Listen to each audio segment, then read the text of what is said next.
అండి. తెలంగాణ రాష్ట్ర వ్యాప్తంగా ప్రభుత్వ ఉద్యోగులు ఎవరైతే ఉన్నారో వారందరికీ కూడా పిఆర్సీ పైన, పాత పెన్షన్ పైన ఒక అదిరిపోయే న్యూస్ అయితే రావడం జరిగిందనమాట. దానికి సంబంధించినటువంటి పూర్తి ఇన్ఫర్మేషన్ ఈ వీడియోలో వెళ్ళి తెలుసుకుందామండి. వీడియో చూస్తున్న ప్రతి ఒక్కరు కూడా వీడియోని లైక్ చేయండి, ఛానల్ని సబ్స్క్రైబ్ చేయండి, సపోర్ట్ చేయండి, తోటి మిత్రులందరూ కూడా వీడియోని షేర్ చేయండి.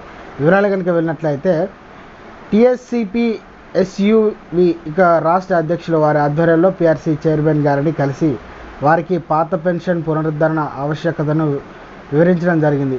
వారికి తగు ఆధారాలతో జీవోలు, సర్క్యులర్, పెన్షన్ పేమెంట్ ఆర్డర్ వగైరా వివిధ రాష్ట్రాలకు ఏ విధంగా పునరుద్ధరించారో సహేతుకంగా తెలియజేయబడింది. అదేవిధంగా ప్రస్తుతం ఫ్యామిలీ పెన్షన్ అమలులో ఉన్న లోపాలను సరిదిద్దడం గురించి మరియు రిటైర్ అయి మరణించిన ఉద్యోగులు కుటుంబ సభ్యులకు ఫ్యామిలీ పెన్షన్ వర్తించేలా చర్యలు చేపట్టవలసిందిగా కోరడమైనది. సమూహ సభ్యులు అందజేసిన సలహాలను కూడా క్రోడీకరించి తగు చర్య నిమిత్తం వారిని అందజేయడమైనది.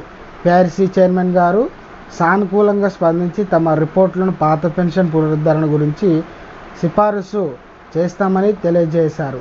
అయితే ఈ కార్యక్రమంలో జాతీయ ప్రధాన కార్యదర్శి, రాష్ట్ర అధ్యక్షుడు గంగారము, స్థితప్రజ్ఞ గారు, రాష్ట్రంలో ప్రధాన కార్యదర్శి వీళ్ళందరూ కూడా పాల్గొనడం జరిగిందనమాట.